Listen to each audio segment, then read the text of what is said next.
Hello बच्चों। तो मौर्य गुरु academy पे आपका स्वागत है। तो हम लोग देखेंगे आज फिजिक्स का जितना भी आंसर शीट बनेगा सारा हम बताएंगे, ठीक है। 1 से 70 तक कम्प्लीटली वीडियो आपको मिलेगा। तो चलिए स्टार्ट करते हैं। तो यहाँ पे देख सकते हैं आप पहला क्वेश्चन, ठीक है। तो बोल रहा है कि किसी माध्यम की अपेक्षिक पारवैधुता होती है। तो ऑप्शन ए हो जाएगा, ठीक ना।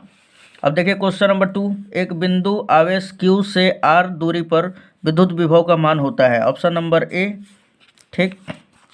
देख सकते हैं आप अपने पेपर में मिला लीजिएगा, क्योंकि क्वेश्चन सब एक ही तरह आया है, लेकिन जो नंबरिंग है वो अलग अलग है, ठीक है।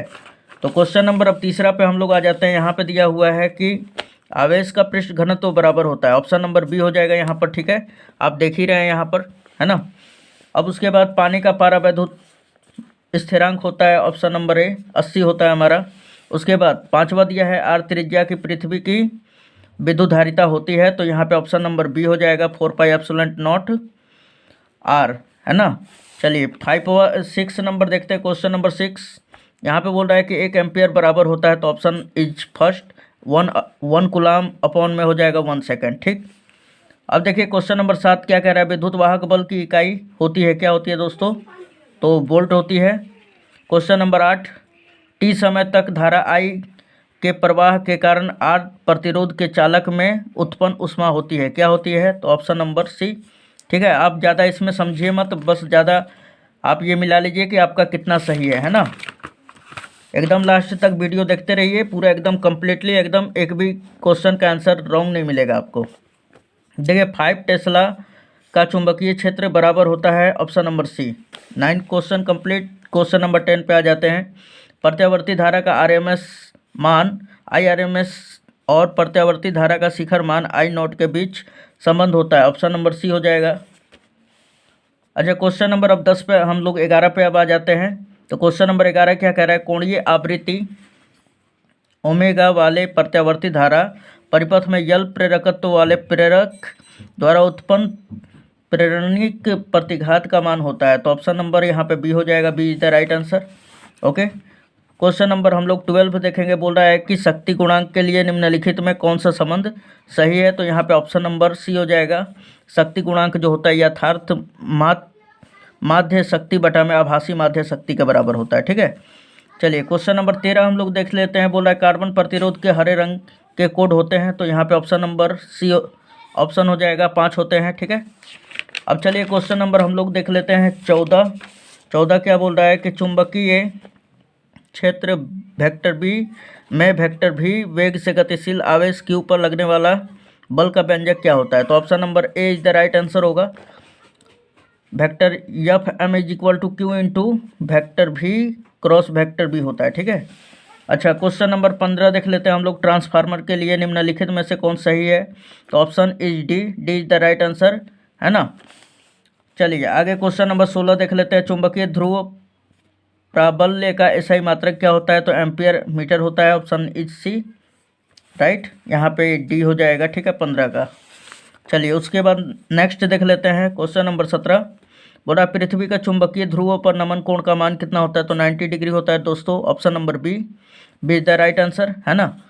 अब उसके बाद फिर निर्वात की चुंबकीय प्रवृत्ति का मान कितना होता है। तो ये हो जाएगा हमारा 0 होता है। Option is D. उसके बाद क्वेश्चन नंबर 19 क्या कह रहा है हमारा, चुंबकशीलता के लिए निम्नलिखित में कौन सा बंध सही है। तो ऑप्शन बी हो जाएगा, mu is equal to B upon H, है ना। तो ऑप्शन इज बी। चलिए क्वेश्चन नंबर 20 देख लेते हैं हम लोग, 20। तो क्वेश्चन नंबर 20 क्या कह रहा है, चुंबकीय याम्योत्तर में पार्थिव चुंबकीय क्षेत्र बी नमन कोण डेल्टा वेक्टर बी का क्षैतिज घटक बी एच और वेक्टर बी का उदग्र घटक बी एच बी भी हो तो निम्नलिखित में कौन सही है। तो option number A is the right answer, B H is equal to B cos delta हो जाएगा, है ना। चलिए आगे क्वेश्चन नंबर 21 देख लेते हैं। तो विद्युत चुंबकीय तरंगे के संचरण की दिशा क्या होती है। तो ऑप्शन डी हो जाएगा, vector E cross vector B के समांतर होता है, ठीक है। चलिए क्वेश्चन नंबर 22 देख लेते हैं। आप अपने में नंबर मिला लीजिएगा क्वेश्चन, ठीक है। यहाँ पे जरूरी नहीं है कि आप ही से मैच करेगा। प्रकाश वर्ष किस भौतिक राशि का मात्रक होता है। तो यहाँ पे ऑप्शन नंबर ए दूरी का। चलिए 23वां देख लेते हैं। एक सरल सूक्ष्मदर्शी से बना हुआ प्रतिबिंब होता है? तो ऑप्शन ए हो जाएगा, काल्पनिक और सीधा होता है। अच्छा, क्वेश्चन नंबर 24 हम लोग देख लेते हैं। तो क्वेश्चन नंबर 24 क्या कह रहा है? उत्तल लेंस द्वारा निम्नलिखित में कौन सा दृष्टि दोष दूर किया जाता है? तो option B is the right answer, दूरदृष्टिता। ठीक है। अच्छा, नेक्स्ट देख लेते हैं हम लोग। क्वेश्चन नंबर 25, वर्ण विक्षेपण क्षमता के लिए निम्नलिखित में कौन सा बंध सही है? तो ऑप्शन नंबर ए हो जाएगा, W is equal to mu B minus mu R upon में म्यू वाई माइनस 1 होता है। ठीक है। चलिए क्वेश्चन नंबर 26 देख लेते हैं। तो क्वेश्चन नंबर 26 हमारा ये दिया हुआ है कि निर्वात में प्रकाश का वेग c है, कांच में इसका मान कितना होगा? तो हमारा option number B is the right answer, 2c/3 हो जाएगा। चलिए क्वेश्चन नंबर 27 देख लेते हैं हम लोग। सामान्य संयोजन के लिए खगोलीय दूरदर्शक की लंबाई होती है? तो ऑप्शन नंबर बी हो जाएगा, FO मल्टीप्लाई क्या होगा, FE। ठीक है। चलिए क्वेश्चन नंबर हमारा देखेंगे 28। बोला एक स्वस्थ व्यक्ति के आँख के लेंस की फोकस दूरी लगभग होती है? तो ये तो बहुत आसान है, ऑप्शन नंबर सी, 25 सेंटीमीटर होता है ना। चलिए 29 नंबर देख लेते हैं हम लोग। तो बोल रहा है यहाँ पर,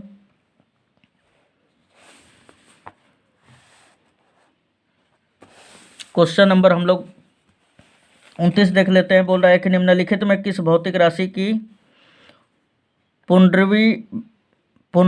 पुनरावितरण प्रकाश का व्यतिकरण होता है? तो तीव्रता का। ठीक है, हमारा तीव्रता का क्या होता है, पुनराव्यतिकरण होता है। ठीक, option number B is the right answer. तीसरा का देखेंगे हम लोग, फोटोन का विराम द्रव्यमान होता है, शून्य हो जाता है हमारा। ठीक, बोर का आवृत्ति शर्त होता है? तो बी हो जाएगा, E1 minus E2 is equal to H भी होता है। ठीक है।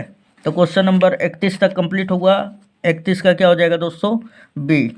तो अगर अभी आप हमारे चैनल पे नए हैं तो इस चैनल को सब्सक्राइब करके और बेल आइकन के घंटी को भी प्रेस कर दें, क्योंकि आने वाला जो नेक्स्ट पेपर का भी सॉल्यूशन होगा मैं कल तुरंत ही आपको भेज दूंगा। ठीक है, कम्प्लीटली पूरा 70 में 70, है ना। सो मौर्य गुरु एकेडमी को जरूर सब्सक्राइब करें। चलिए क्वेश्चन नंबर 32 देख लेते हैं। सौर ऊर्जा का स्रोत होता है? तो मूल कणों के विलोपन, option number C is the right answer. ठीक, चलिए क्वेश्चन नंबर हम लोग देख लेते हैं 33। तो विद्युत का सबसे अच्छा चालक निम्नलिखित में से कौन है? तो हमारा option number A is the right answer, चांदी हो जाएगा। चलिए नॉर द्वारक का बुलियन व्यंजक क्या होता है? 34 क्वेश्चन का क्या हो जाएगा, option number D, A plus B का ऊपर बार रहेगा इज इक्वल टू वाई, है ना। चलिए आगे देख लेते हैं हम लोग 35 का। द्विआधारी संख्या 101 का 1001 का ट्वाइस दिया हुआ है, तो बोल रहा है कि किसका है, दशमिक संख्या होती है? तो ऑप्शन नंबर सी। ठीक, और 36 का हमारा हो जाएगा तुम्हारा आपका बी, आप मिला लीजिए केवल, है ना।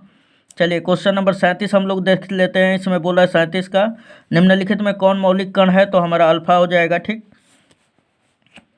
तो यहाँ पे सी, ऑप्शन नंबर 37 का सी हो जाएगा। चलिए क्वेश्चन नंबर 38 देख लेते हैं हम लोग। तो यहाँ पे दिया हुआ है क्वेश्चन नंबर 38 में, टीवी प्रसारण के लिए निम्नलिखित में कौन आवृत्ति प्राप्त होगा? तो ऑप्शन नंबर सी हो जाएगा, 30 से 300 मेगाहर्ट्ज होगा। ठीक है। क्वेश्चन नंबर 39 क्या कह रहा है? क्षीणता को मापने के लिए निम्नलिखित में कौन मात्रक सही है? तो डेसिबल हो जाएगा, option number A is the right answer. ठीक, चलिए क्वेश्चन नंबर 40 क्या बोल रहा है कि एक पी प्रकार अर्धचालक होता है? तो ऑप्शन नंबर ए हो जाएगा, धनावेश। ठीक, धनावेशित होता है। क्वेश्चन नंबर 41 देख लेंगे हम लोग। बोल रहा है हाइड्रोजन परमाणु में इलेक्ट्रॉन की न्यूनतम कक्षीय कोणीय संवेग होती है? तो ऑप्शन नंबर सी हो जाएगा, H/2π। ठीक है। क्वेश्चन नंबर 42 क्या कह रहा है? दाता अपद्रव्य परमाणु की संयोजकता होती है? तो ये ऑप्शन नंबर सी 5 हो जाएगा। चलिए 43 देख लेते हैं। वोल्ट मीटर मापता है, क्या मापता है दोस्तों? तो विभवांतर, ऑप्शन नंबर बी हो जाएगा 43, है ना। क्वेश्चन नंबर 44 देखते हैं। 1/4π एप्सिलॉन नॉट का मान होता है? तो 9 × 10⁹ newton metre square coulomb to the power -2 होगा। ठीक है, option number A is the right answer. चलिए 45 देख लेते हैं हम लोग। क्वेश्चन नंबर 45 क्या कह रहा है हमारा? निम्नलिखित में कौन सही संबंध है ना। तो ऑप्शन नंबर ए हो जाएगा, vector E is equal to vector F/Q हो जाएगा, है ना। चलिए क्वेश्चन नंबर 46 देख लेते हैं। बोल रहा है विद्युत विभव बराबर होता है, तो ये W/Q के बराबर होता है, ऑप्शन नंबर बी। चलिए क्वेश्चन नंबर 47 हम लोग देख लेते हैं। विद्युतीय द्विध्रुव आघूर्ण का SI मात्रक होता है, तो कूलाम मीटर होता है, ऑप्शन नंबर ए। ठीक है। चलिए क्वेश्चन नंबर 48 देख लेते हैं। तो यहाँ पर बोल रहा है हमारा कि 1 फैराड बराबर होता है, तो 1 farad option number B 1 coulomb volt inverse के बराबर होता है। ठीक है, तो ऑप्शन नंबर बी। आगे बोल रहा है हमारा क्वेश्चन नंबर 19, आवेशित चालक की स्थितिज ऊर्जा होती है, तो option number be half CV² हो जाता है। ठीक है, ये तो आप जानते ही होंगे। चलिए आगे क्वेश्चन नंबर 50 देख लेते हैं हम लोग। तो यहाँ पे ऑप्शन नंबर ए हो जाएगा 50 का औसत रंग पीला रंग के अपवर्तनांक के लिए निम्नलिखित में कौन सही है, तो ऑप्शन नंबर ए। ठीक है, mu is equal to mu R plus mu B upon में 2 हो जाएगा। ठीक। चलिए क्वेश्चन नंबर 51 हम लोग देख लेते हैं। Question number 51। ठीक है, अगर कोई इंग्लिश मीडियम वाला होगा तो भी टेंशन मत लीजिएगा, उसी के नीचे इंग्लिश में भी होता है, सो आप यहाँ पर भी लगा सकते हैं। ठीक है, तो यहाँ पे देखिए दोस्तों, क्वेश्चन नंबर 51 में बोल रहा है कि समांतर सतह वाली कांच की पट्टी की शक्ति होती है, तो अनंत होती है, ऑप्शन नंबर ए। चलिए क्वेश्चन नंबर 52 देख लेते हैं। कोणीय वर्ण विक्षेपण बराबर होता है, तो ऑप्शन नंबर ए हो जाएगा। ठीक है, राइट आंसर। उसके बाद क्वेश्चन नंबर 53 क्या दिया हुआ है, खगोलीय दूरदर्शी के लिए निम्नलिखित में कौन सही है। ठीक ना, तो इसमें ऑप्शन नंबर आपका हो जाएगा सी इज द राइट आंसर। ठीक है। चलिए क्वेश्चन नंबर 54 देख लेते हैं। हवा में एब्सोल्यूट R का मान होता है, तो 1 होता है। ठीक है, ऑप्शन नंबर सी। चलिए क्वेश्चन नंबर 55 हम लोग देख लेते हैं। बोला विद्युत क्षेत्र में एक आवेशित कण पर लगने वाला बल का मान होता है, तो जो F होता है वो QE के बराबर होता है, ऑप्शन नंबर ए। चलिए क्वेश्चन नंबर 56 देख लेते हैं हम लोग। तो 56 में क्या है हमारा, चित्र ए और बी के बीच समतुल्य धारिता होगी, तो ऑप्शन नंबर यहाँ पे सी इज द राइट आंसर होगा। ठीक है, सी इज द राइट आंसर। चलिए क्वेश्चन नंबर नेक्स्ट देख लेते हैं दोस्तों। क्वेश्चन नंबर 57 तो बोल रहा है प्रतिरोधों के समांतर क्रम में निम्नलिखित में कौन राशि समान रहती है, तो हमारा विभवांतर रहती है। ठीक है, 57 का ए हो जाएगा। चलिए क्वेश्चन नंबर 58 देख लेते हैं। तो 58 क्या दिया हुआ है हमारा कि 1 हेनरी बराबर होता है, तो ऑप्शन नंबर ए 10⁻³ मेगाहर्ट्ज के बराबर होता है। ठीक है। क्वेश्चन नंबर 59 क्या कह रहा है हमारा, रेडियो एक्टिव तत्व के लिए निम्नलिखित में कौन सही है, तो option number B TA is equal to 1/λ हो जाएगा। क्वेश्चन नंबर 60 क्या कह रहा है, निम्नलिखित में कौन सही है, तो ऑप्शन नंबर ए हो जाएगा, A is the right answer. ठीक है, द्विआधारी वाला बहुत ही आसान क्वेश्चन होता है। ठीक। चलिए क्वेश्चन नंबर 61 बोल रहा है मूल गेट के लिए निम्नलिखित में कौन सही है, तो हमारा कौन सा सही है, ऑप्शन नंबर ए हो जाएगा, एंड और नॉट हो जाएगा। ओके। चलिए क्वेश्चन नंबर 62 हम लोग देखते हैं। निम्नलिखित में कौन आवेशित नहीं है, तो फोटोन हो जाएगा, ऑप्शन नंबर ए। 63 बोल रहा है हमारा कार्बन प्रतिरोध का रंग कोड में पीला रंग का मान कितना होता है, तो ये ऑप्शन नंबर डी हो जाएगा, 4 होता है। ठीक। चलिए क्वेश्चन नंबर 64 देखते हैं। पदार्थ की प्रतिरोधकता के लिए निम्नलिखित में कौन सही है, तो ऑप्शन नंबर ए यानी ρ is equal to RA/L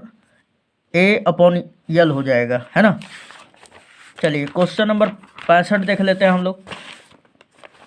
question number 65 हमारा क्या दिया हुआ है, तो बोल रहा है कि विभव प्रवणता बराबर होती है, तो dV/dx के, option number C is the right answer. Okay. चलिए क्वेश्चन नंबर 66 देखते हैं। विद्युत फ्लक्स का SI मात्रक क्या होता है, तो volt metre, option number C. 67 का हमारा क्या होगा, संबंध Q is equal to NE में निम्नलिखित में कौन N का मान संभव नहीं है, तो ऑप्शन नंबर सी यानी 4.2 संभव नहीं होगा, है ना। चलिए क्वेश्चन नंबर 68 देख लेते हैं। एक समांतर पट्टिका संधारित्र की धारिता के लिए निम्नलिखित में कौन सही है, तो ऑप्शन नंबर ए हो जाएगा, A is the right answer, absolute not A/D हो जाएगा। चलिए क्वेश्चन नंबर 69 विद्युत परिपथ की शक्ति होती है, कितना होता है दोस्तों, तो ऑप्शन नंबर सी V²/R हो जाता है ना। चलिए क्वेश्चन नंबर 70 ये एकदम लास्ट का क्वेश्चन है ना। धारिता प्रतिघात होता है, क्या हो जाएगा, तो ऑप्शन नंबर डी 1/WC होता है। ठीक है, तो ये हमारा कम्प्लीटली हो गया है। ठीक है, तो आपको उम्मीद है हमको कि ये वीडियो आपको अच्छा लगा होगा। ठीक है ना। तो नेक्स्ट वीडियो अगर लेना चाहते हैं तुरंत ही कि सॉल्यूशन तुरंत ही आपको मिल जाए, तो इस चैनल को सब्सक्राइब करके और बेल आइकन को ज़रूर हिट कर दें, ठीक है। तो चलिए मिलते हैं नेक्स्ट वीडियो में, धन्यवाद।